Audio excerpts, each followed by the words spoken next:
Day 18. The stress of an unfair life. What did I do to deserve this? Did I ever hit anyone who was calling for help?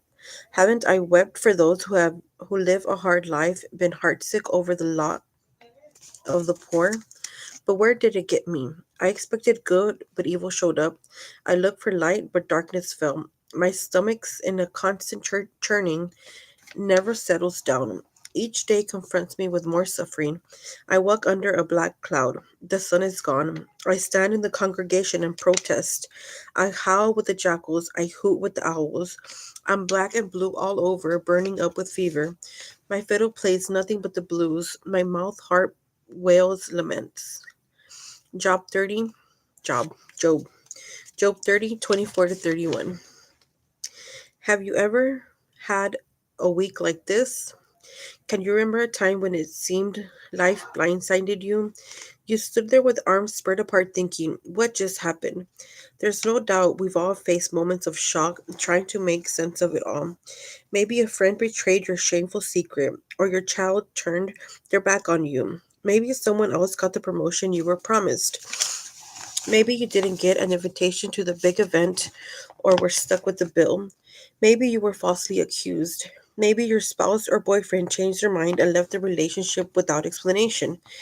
Maybe your identity was stolen or a credit card account was hacked. The reality is that life has a way of not playing fair and it leaves us scared, angry, worried, and stressed out. The book of Job gives us an example of this frustrating truth. At Satan's request and God's approval, Job had everything that mattered most stripped away: his animals, his servants, his children, and his own health. In today's verse, Job is crying out to the Lord.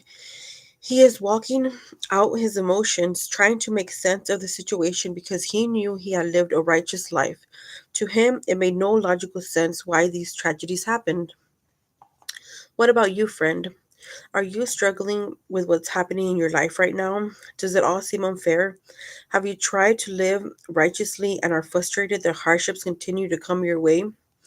Just like Job, this is a moment of truth in your walk of faith. This is where you choose to believe God is good and in control, or this is where you choose to live stressed out and angry. This is where you trust that God is allowing this hardship for a good reason, or you decide God has turned his back on you.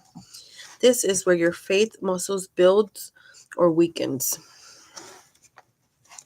If you read to the end of the book of Job, you'll see the Lord's graciousness in restoring what Job had lost. This was his plan all along. And that's a gold nugget for you to take away. Knowing that life is unfair, trust that God sees your stress. Have faith that He knows what worries you. Talk to Him about it. Open up and share your heart. And then choose to believe God has a plan to restore and heal every bit of it. Ask yourself this: where has life blindsided me lately? Do I believe that being a Christian means I am protected from stress and hardship? Am I angry at the Lord for allowing difficulties in my life? What encourages me from the book of Job and helps to bring perspective and hope? Prayer prompts. In the morning, tell God your misconceptions of being protected by Him because of your faith.